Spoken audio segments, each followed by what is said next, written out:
Welcome to the Coach2Scale podcast. Today we're diving deep with Chris Michelmore, head of mid-market acquisition at Zoom. Chris isn't just a sales leader. He's a former collegiate swim captain and swim coach, as well as a master of transforming potential into progress. And he believes coaching salespeople isn't all that different from coaching swimmers. It's about meeting people where they are, building trust, and guiding them to their goals, not yours. Forget one-size-fits-all enablement. Chris is here to challenge the myth that leaders can't stay authentic, the danger of chasing potential, and why deal coaching without personalized coaching is a recipe for mediocrity. If you've ever struggled to connect, coach, or create buy-in, this episode's for you. And so if this conversation got you thinking, we want to hear from you. Drop your thoughts in the comments section on LinkedIn, and don't forget to subscribe to our YouTube channel for more thought-provoking conversations like this one. Let's go. Welcome to Coach2Scale, how modern leaders build coaching cultures.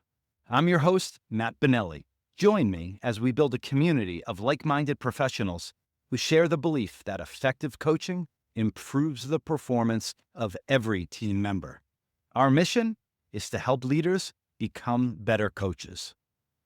The Coach2Scale podcast is sponsored by Coachum, the world's first AI coaching execution platform that leverages evidence-based coaching to increase quota at the team. And with that, let's get started.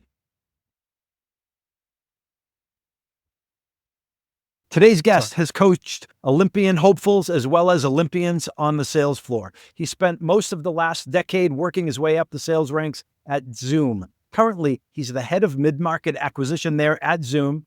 He's also an advisor at Sendoso and a fellow LP at Stage 2 Capital. Chris Michelmore, welcome to Coach2Scale. Oh, thanks for having me. It's an absolute pleasure. All right. Well, really looking forward to it. Love the festive background you have going on, Chris. And here's the first question. It's a myth buster type question. And it's this. You've seen and heard a lot. There's a lot of myths out there in our business. What's a myth that you've heard over and over? It's persisted for a long time that you think's misguided or maybe even complete BS? Yeah, definitely a lot of myths in any business. I think just when it comes to coaching people in general, you mentioned athletes to salespeople, just not being vulnerable or that you shouldn't be vulnerable, that you're supposed to have all the answers, that you're supposed to, be able to solve all the problems. I think being vulnerable and humble is a huge part of this, of being genuine and relatable. So, and I also think there's another myth that's also relevant to sports as well as sales is, that you had to be the best player in order to be the best coach. That's definitely not the case. Oh, yeah. There's example after example of the great athletes that we and everyone would know the name of who tried to their shot at coaching, and they let's put it this way, they won't be remembered for their coaching, right? Yes. But let's go back to the first one, Chris, about being vulnerable, having all the answers, and not being genuine or authentic. Why do you think that happens? Why do we put pressure on ourselves? Why do we almost refuse sometimes to let it all hang out and show that we're vulnerable? Yeah, I don't know. I mean, yeah, it's a great question. Why? I don't know, but it does happen, right? Yeah. And so you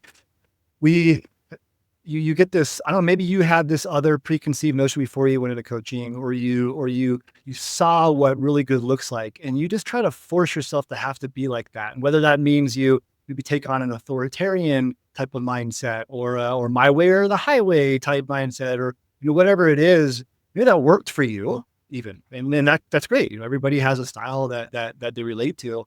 But then you try to force this kind of one size fits all methodology across the board, and instead of like being vulnerable and say, okay, well, what's going to work with you, or how do we work the best together as a unit, Mm-hmm.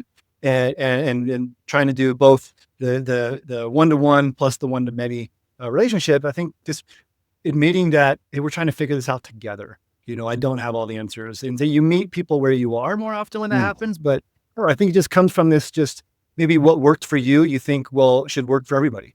And so you just try to force this, I have all the answers mentality. And I think that's I think we all do it at some point. You look back at what was successful for you, what worked for you, and you try to force that out. But that's kind of a myth that you don't have to do that. You can be vulnerable, you can be humble, and you can meet each other where you are. Makes a lot of sense. It's simple but not easy, right? It's a simple concept, but it's not always easy to execute for one reason or another. And we'll probably get into a couple of those. Very well said. Yes. You've coached different places, different types of people for your whole career, really. There's a lot of talk about coaching, but everybody's got their own definition. What's yours? Actually, I think I have formulated what I think is a pretty clear definition for me. So my definition for what coaching is simply helping close the gap between where somebody is and where they want to be. And I place an emphasis on where they want to be. But there's a gap. There's where they are today. There's where they want to be. Our job is to close that gap. And I love that, because if it's from where they are to where they want to be, that presupposes that it's personalized, that it's not that one size fits all coaching, presumably because everybody's starting at a different spot, right? Yeah, they are all starting at a different spot. And I think what I find to be one of the most important elements of that is that when I say emphasis on the want, is because first, you're right, everybody's starting at a different spot. But then as coaches, what's really easy to do is where you think they should be, and where you think they're capable of, and what you think that their talent should lead them towards. So it has to be where they want. Now you can help them establish that goal and establish that want, and maybe bring that want closer to where you think they should be. But at the end of the day, you don't get buy-in unless it's their words, it's their goal, it's their dream. Okay, so there's a lot of folks that may be listening, senior sales leaders that might be saying, okay, there's where I want them to be. There's where they want to be, but there's also where they need to be. True. And so what are your thoughts? Like, what do you say to that person who says, hey, there's people on my team who may not have the loftiest of aspirations, talented, they're below where they need to be. Is there something to be said for just getting everyone to minimally where they need to be? Or is that not in the whole philosophy of coaching? I mean, I don't think there's a right or, well, I'm not going to come at this from a what's right or what's wrong. I'm simply going to speak my thoughts on it. But where my thoughts on that is I believe in going to the highest common denominator instead of trying to raise the lowest common denominator. What I mean by that is I like to spend time with people who also want to do it. I think of it in terms of where you're going to spend your time. Are you going to spend your time with as much time as you can trying to raise the bottom or elevate the top? Well, the top are probably there. You think about it in terms of like people call A players and B or C players. You're going to get more out of the A players typically, but also you're going to show the rest of the team that what gets attention and what gets results. So you can actually make mistakes as a coach by giving too much attention, trying to raise that bar, if you will. And then what happens is you'll actually start pulling down the A players to come to them because you say, oh, that's what's getting attention. And typically the A players are the ones who want that attention and want that praise and want to have their name in lights and things like that. So kind of comes down to do you raise the bottom denominator or you try to do you pay attention to the cream of the crop? Well said, and not always thought about really that way. So love it. Does coaching salespeople have much in common with coaching, let's say, swimmers? I really think, other than the obvious lack of water involved, there really isn't much. You don't waterboard your team? No, yes, no, I do not. For the record, I didn't either. For the record, yeah. It's It really is interesting to me. I got really good advice early on in this because I was back to I think kind of really the first question around, what is this myth? I speak that from personal experience because it was a personal myth of mine.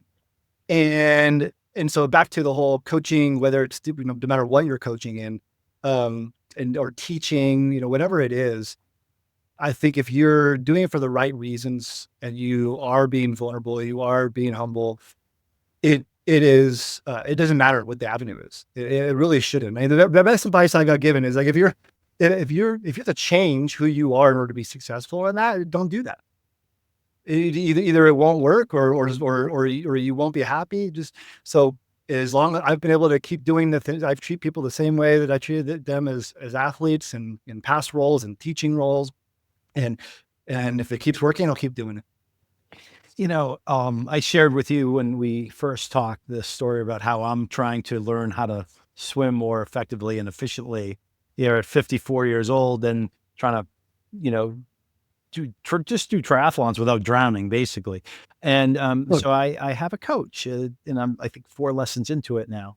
And early this morning was my 4th session. And I noticed that the coach right after me had another student in the next lane over. And I stood and watched for a couple of minutes after, and that person was clearly on a different level than I. Much younger, much fitter, much more accomplished of a swimmer. They were working on totally different stuff.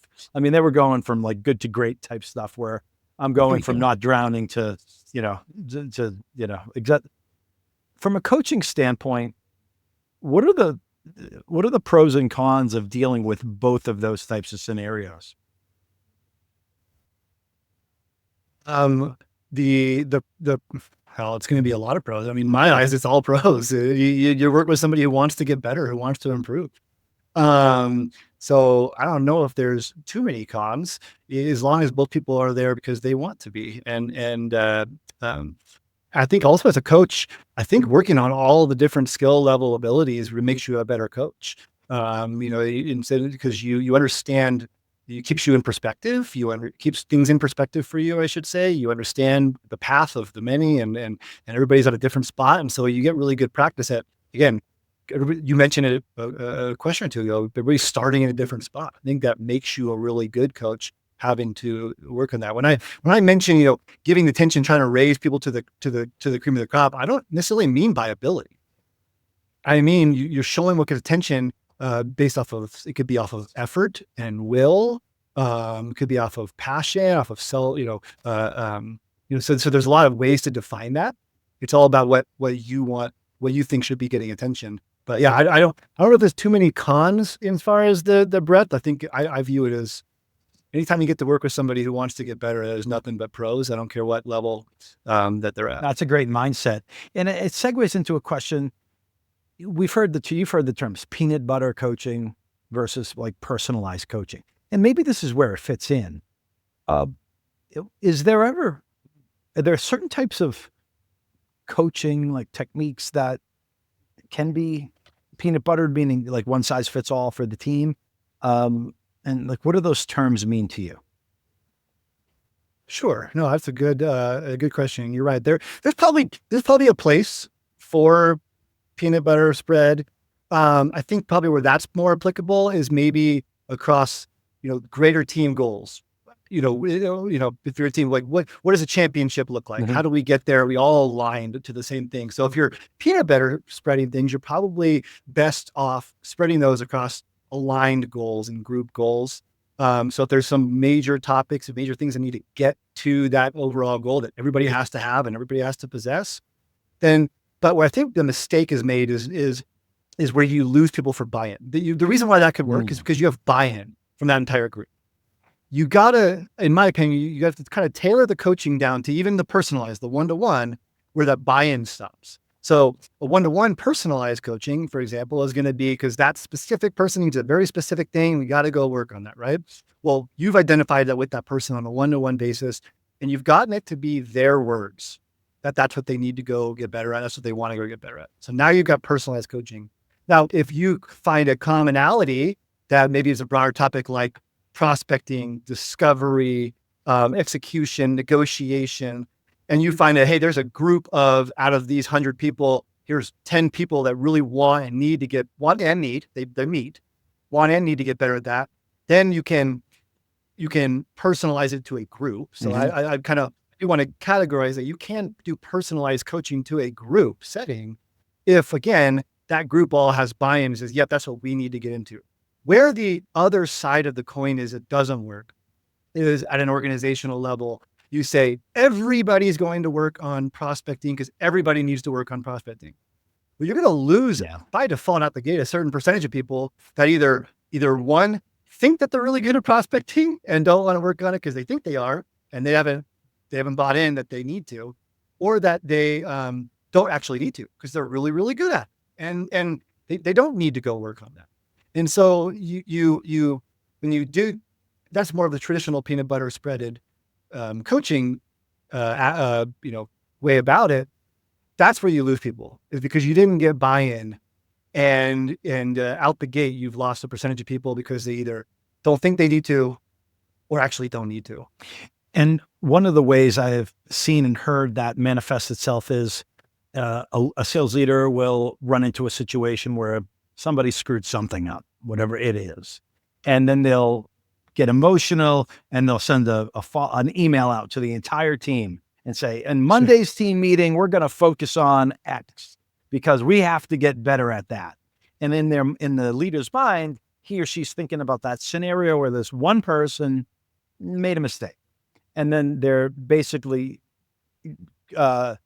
judging guilty everybody on the team. And they send that out. It's emotionally charged. And there's 10 people on the team, and some of them are reading it and like, that's not me. And they, like you said, you start to lose your team when you do things like that. Would you agree with you? It seems like you agree with that.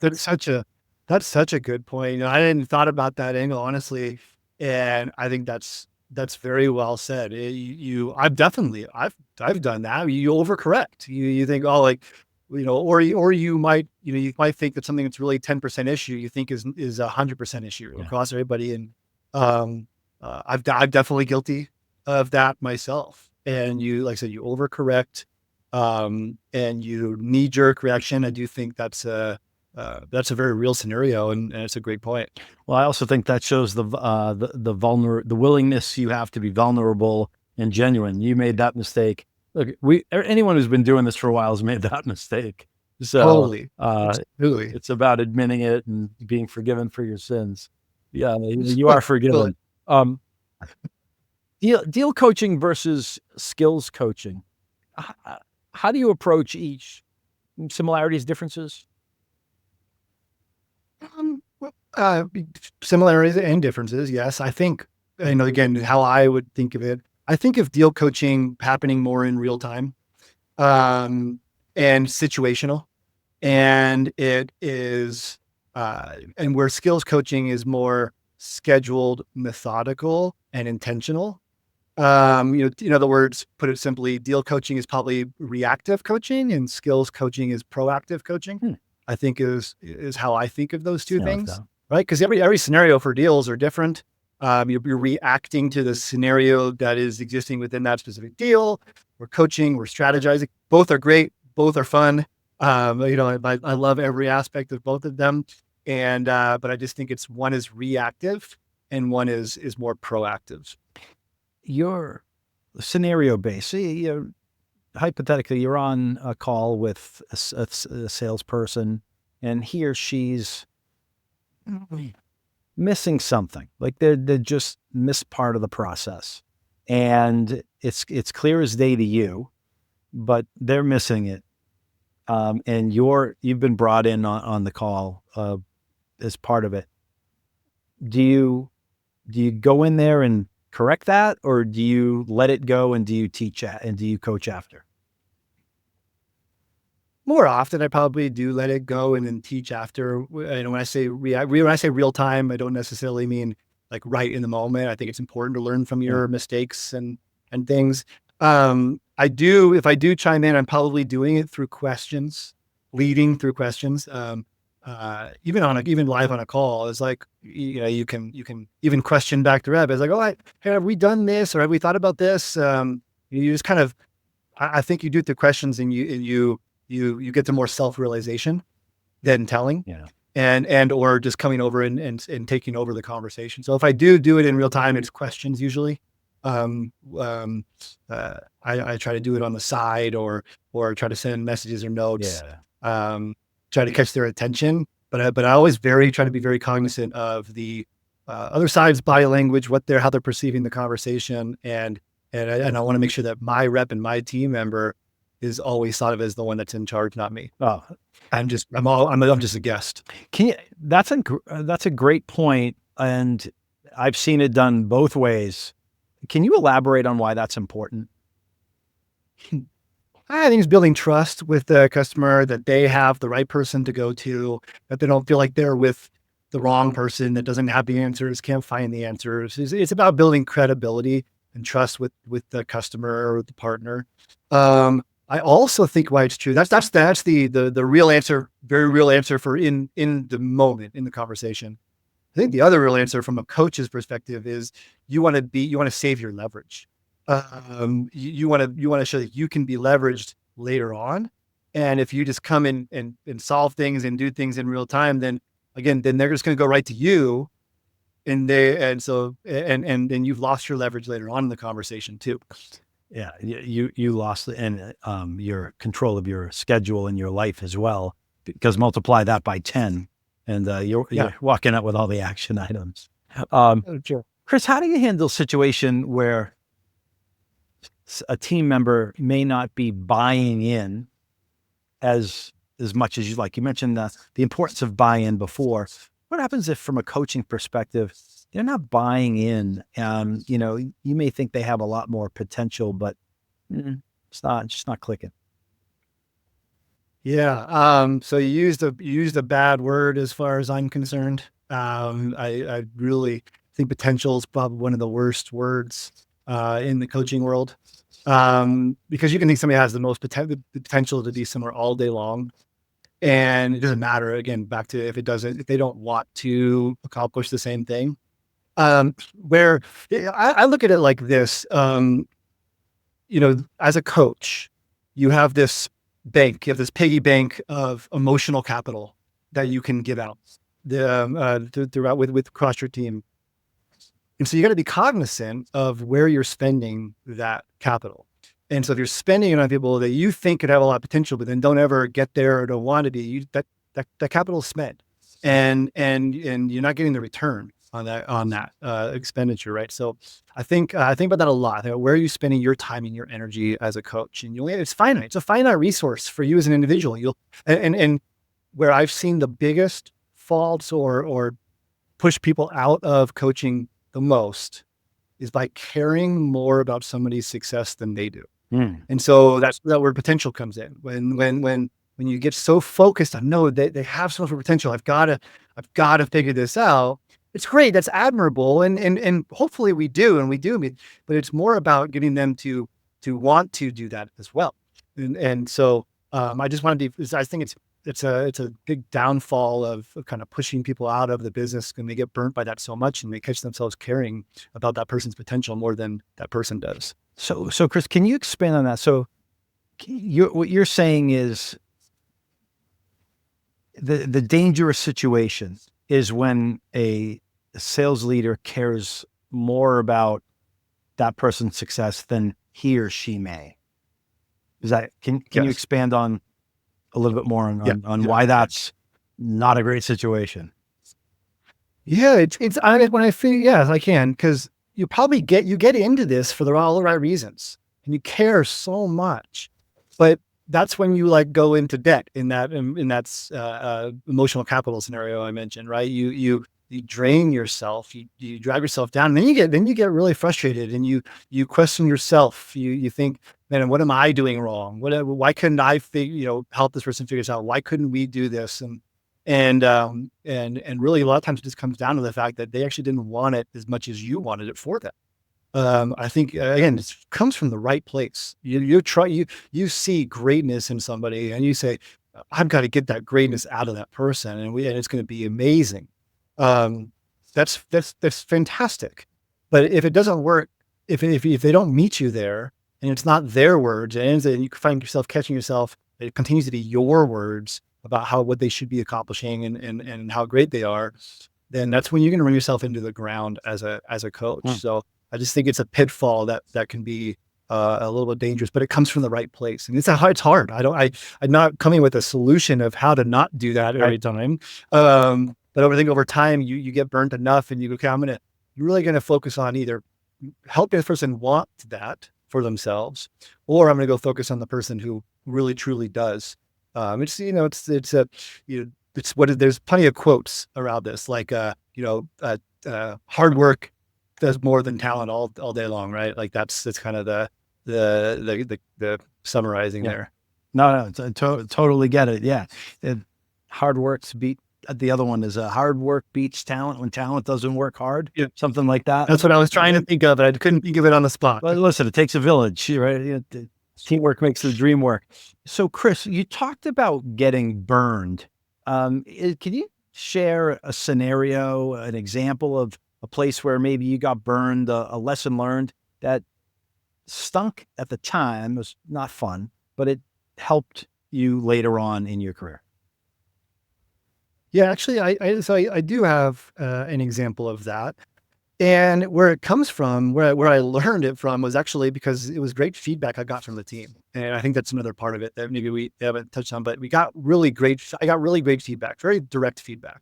I was spending so much time on kind of one of that really good player that you thought had all this potential and was doing really, really well. And I was spending so much time, but really I realized through the feedback that really they were just using me as a crutch because because I ended up doing a lot of the stuff for them or taking over a lot of things. And I rely on team leads and I rely on confidence a lot. And they came to me and said, listen, team's kind of frustrated with where you're spending your time and how much, it's making you actually look really bad, in this. And I was exhausted. I was spending a lot of time on it. And so when I got burned, I don't mean I got burned, meaning, I was deflated or something failed or didn't work. I got burned because I realized I looked back and the team was saying, hey, we rest of us need your help too. Right. Like we need that and we want that. And so, I learned a lot and just make sure I'm giving attention to the right behaviors, that I'm showing the team what gets my attention. And sometimes that means giving a little bit more space and not answering, not coming in and not trying to solve problems for some people and letting them figure it out for themselves. And that was a lesson that I had to definitely learn. Well, you talked about feedback from the team. I think it's really, really telling because the team knows. The team knows who's doing well, who's mailing it in. And when the manager's doing things that he or she shouldn't be doing, spending time in the wrong places, the team sees that. But I think what's really instructive here is that it sounds like they came to you. How did that happen? Was that a formal process, or did one of the confidants pull you aside and say, hey, boss, I got to talk to you about something? There's a little bit of that second one where he's like, I got to talk to you about something. But they feel comfortable to do that because that's a cultural thing. You have to make sure that there's an environment that allows for that. And the reason why it works, because they know that I'll do something about it too. It's not just like an empty ear that they then get hurt on. Hopefully you've shown examples, hopefully by that point, that if somebody does come to you, you're going to do something on it. Now, maybe there's a flip side to that conversation. If they think that they can just come and every time they say something, you're going to go and do it, you got to have that two-way street. Yeah. Of reliability. They got to know that, but it really does come down to like, if I say I'm going to do something, I'm going to do it. If I ask them to do something, I know they're going to do it.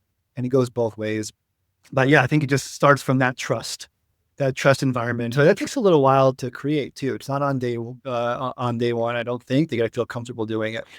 Well, it definitely takes a while because they need to know what makes you tick. They need to know what where your value system is. And when they observe something that's happening, that's outside that, call it a box, then they may feel comfortable bringing it to you because they may think maybe you missed it. Maybe it's a blind spot. Maybe you don't think it's a big deal, but it's a big deal to the team. And it's great. It's awesome when the team feels comfortable coming to you with those types of things. That means you're doing a lot of things right, man. I appreciate it. I do, admittingly, I live in a constant state of paranoia. I live in a state of paranoia around two scenarios. One, I think that they've got it. Like the team, individual, whoever, like, you guys got this, is so good. You guys are so good. And they're sitting there going, we don't have this. We need help. And then the other state of paranoia is the flip of that I'm constantly saying, we got to work on this. We got to work on this. And they're sitting there going, what are you talking? We got this. Like, so I think that paranoia between those two things and trying to land somewhere in the middle at all times is just hopefully the environment that's created where this is a team effort. Like we have to be on the same page. Those are just very traditional communication errors, right? And I think those communication errors are what leads to a lot of problems. So I try to be cognizant of those two errors at all times. As Andy Grove said, only the paranoid survive. Does your team know about those two paranoias? I don't know. Maybe they will now. So, but yeah. Well, I believe they do. I actually, when I was a frontline manager and I made a new hire, that was the first thing that I always told my new hire. It was part of my initiation. It was without every single person that I hired. I was maybe not. I mean, I hope every single person. I'm sure I forgot people.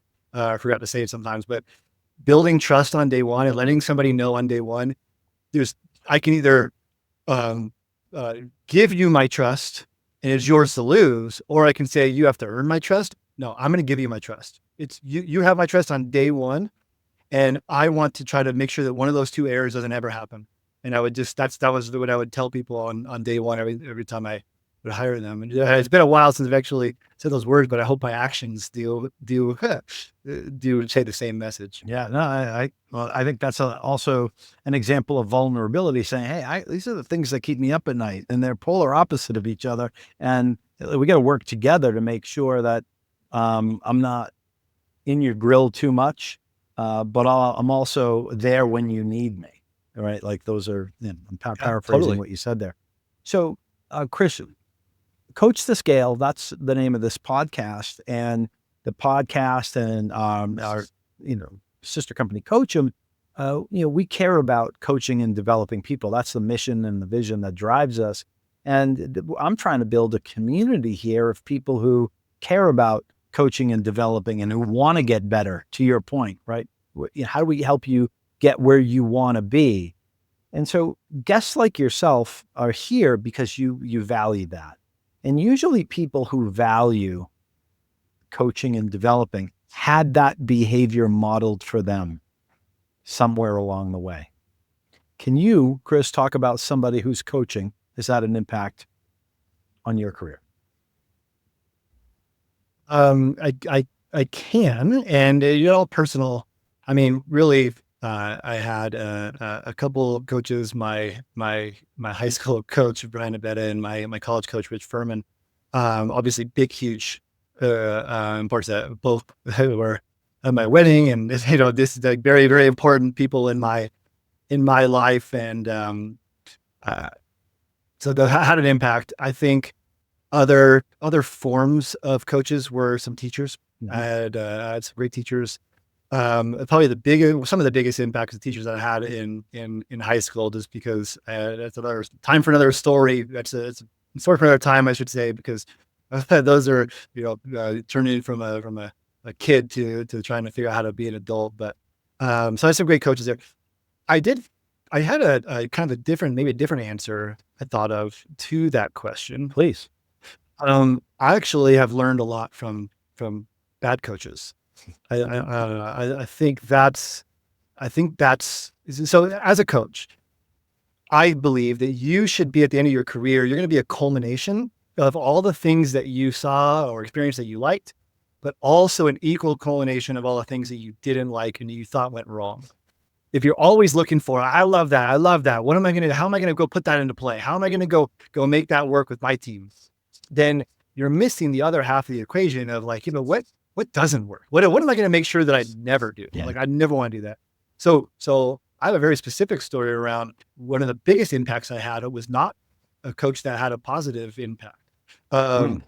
Um, when I decided that I wanted to be a swimming coach, I said, I've learned from these really great people, and I learned from other people too, outside of those two coaches, but I learned from a lot of great coaches.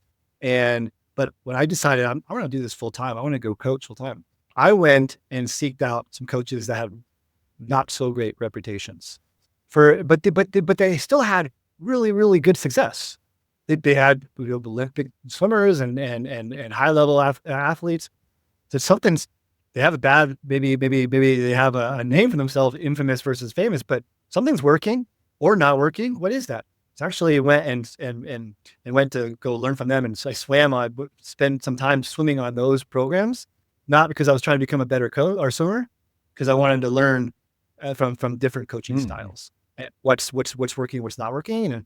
And what that taught me is adaptability. Like, okay, you got to be able to adapt in these scenarios. And there's always something you can learn from every single person out there, because it works for different people.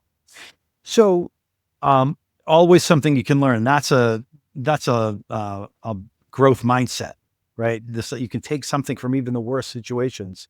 Was there a specific scenario that you were going to share about, like, what was bad, or is that not something you want No, to get just into? because I don't want to, I don't want to put that out there. But yeah, no, it wasn't. It was more of a demeanor. Yes. The thing, more of just like you get known for different demeanors, and you're like, well, but something's working, right? And what is that? How is it? And actually had a really great time, and I learned a lot, and I became a better swimmer and a better coach as a result of learning from that person, because I understood where they came from and what they were trying to get out of people, and why they coached that way. So again, I tried to learn what the positive was in the scenario. Well, that's actually a really, really interesting point, because your mindset is obviously a growth mindset, meaning, hey, I can learn something from everyone. I might not like the way they approach it or whatever, but I can take something from this experience. Where people who have more of a fixed mindset might be like, that coach is a jerk, and just Right. shut down. So, and if that coach is maybe a little bit different, right, a little controversial in how they do things, but they get results, their reputation may come from people who are just like, they don't like their personality, and aren't as adaptable as somebody like yourself. Would that be fair? Yeah, I think that's exactly fair, and a root cause of that. Yeah. So, on this topic of coaching, let's go like macro level, like names most people would know out there. And it doesn't have to be sports, but certainly can be. Who's your favorite coach, and what attributes about that person do you admire or respect? Sure. Well, actually, so I don't know if it's a well-known name or a famous name, but at least it is to me. Michael Phelps's coach, Bob Bowman, has been a fantastic coach and created a lot of ways to look at things, but he everybody knows him for coaching Michael Phelps, but there's so much more to the way that he ran the teams out in Maryland, and the methodologies that he created as a result of that. So a lot of goodness came from working with this one individual, but that actually got spread and relayed to a lot of people. And I had some really good opportunities to hear from him at different conferences and things like that. So I learned a lot. So sharing the knowledge, he would share the knowledge with the swimming community, because I think you look at him now, he's coaching different athletes from all over the world. And I think that's just somebody who just wants the sport of swimming to improve. And you can take what's working for the best person in the world, and you can figure out what can work for, other people, and just sharing that knowledge. I think that's just sharing that knowledge is a big part of that. So never hesitant to share that and make the community around you better is a huge attribute from coaches. Kind of like what we're doing right now, I would argue. The other coach is more well-known that I would put on this list, and it's Bill Walsh. The score takes care of itself is a mantra that I live by, and I really do firmly believe that. I think if you focus only on the end goal, you miss the opportunity to figure out what parts of your game needs to improve. And if you get really, really good at those things, you have to have the trust that the score is going to take care of itself as a result of that.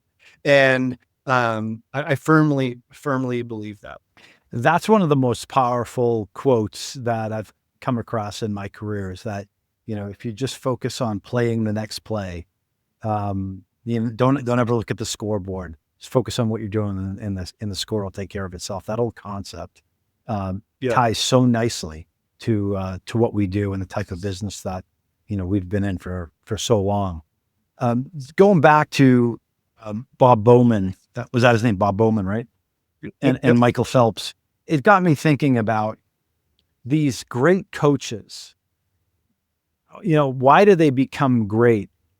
And it's always great when you are known for coaching like Michael Phelps, or if you're Bill Walsh, you coached Joe Montana, Jerry Rice, and Steve Young, and you had Super Bowl. Or if you're Phil Jackson and you coached, Michael Jackson and Michael Jordan and Kobe, or Bill Belichick with Tom Brady. But they were all great coaches if they never coached those people, but they wouldn't be obviously as well known. So I don't know. There's a lesson in there somewhere that's kind of interesting. It's true. Yeah, it's true. All right, closing out here, Chris. We've talked about a lot of different topics. Tomorrow or Monday, you have to give a TED talk, right? Tight, 10, 15-minute talk on a topic related to coaching or leadership. What's your topic and why? I think my topic would summarize a couple of the different, it's been a recurring theme in some of my answers, I think. And so I would title the TED talk, the danger of potential. Danger. I think it's a danger for the athlete if they're told that they have potential all the time, and or professional. I don't want to only think in context of athletics, but yeah, if they're told they have the potential all the time, then they don't live up to it. They think do they think they're a failure? As a coach, you are trying to drive to someone's potential all the time, but you don't have that buy-in, and you feel like a failure, or you get exhausted, you get burnt out, like we talked about. I think the danger of potential exists on both ends, both the individual and on the coach. Brings up a quote that I remember from years ago, and it was something along the lines of value people, praise effort, reward results. And so I'm thinking that sounds like it's the opposite of being seduced by potential. Does that make sense? Yeah. Yeah. I think it's just, are you focused on the right things? And, you can pull it all together with Bill Walsh quote as well. And if you focus on the right things and you're there for the right reasons, and you really truly are trying to improve, every step, every play, the result will take care of itself. The result will take care of itself. Any parting words, Chris? Is there a question I should have asked you but didn't? No, I don't think so. It's an absolute pleasure. I love this stuff. There's no right or wrong to any of this, and take everything I said with a grain of salt. It doesn't, I don't have it figured out by any means. I think an important element of this is that none of us do. That's right. I see all the posts from, from CEOs to whoever, to head coaches going, listen, I don't have this figured out at all. Like, we're just trying to figure it out together. Let's just go do it together. Right. Like, that's the end of the game. End of the day, we're just doing it. As long as we're doing it together, we're going to be just fine. Well, those are the good quotes, the ones that say, hey, I don't have it figured out, but here's some things to think about. Because I see all the time, on top of that, I see the opposite, which is 10 secrets to a happy life, or here are the 5 things to do to make President's Club, it's like, here are the 7 habits that every successful rep does, and all that. There's no equation. There's no secret sauce. That's one of the things I love about sales. If not the thing that I love the most about it, is that there is no magic pill. There is no secret sauce. Everybody's trying to find it. Everybody's trying to, like you said, say that they have it, and here's a list of things you need to do. There isn't. Let's go figure this out together. Let's all just go figure this out together. While you were talking, you talked about the secret, and you made me think of something we texted in our family group chat, and I was just pulling it up. Miraculously, I found it, and again, this was somewhere in the Twitter sphere. It said, "The secret is there is no secret. Consistency over intensity, progress over perfection, fundamentals over fads, over and over again." I thought that was pretty cool. I can't add anything to that. So we'll drop it. We'll drop it right there. Good place to leave it. Chris, thank you so much. We covered a lot of ground. We talked about the danger of potential. Two different spheres of paranoia. The importance of vulnerability and authenticity. The importance of buy-in. So we ran the gamut today. I appreciate the energy, enthusiasm, and perspective you brought to our conversation. Yeah, it's my pleasure. I hope I accomplished what you were looking for from me. And if you have any feedback, I'm all ears. Well, that was a blast. Thank you again, Chris, and to everybody out there. Thanks for watching. Thanks for listening. We value your opinion. So chime in. Let us know you're out there. Engage with us on social media. Comment. Tell us what you like. Tell us what you don't like. Tell us what you don't agree with, right? That makes a effective dialogue. And our goal here is to make the very, very difficult job you have just that much easier. Like Chris talked about, getting you from where you are one step closer to where you want to be. So I hope we were somewhat successful in that. Happy holidays to everybody out there. And until next time, coach them if you want to keep them.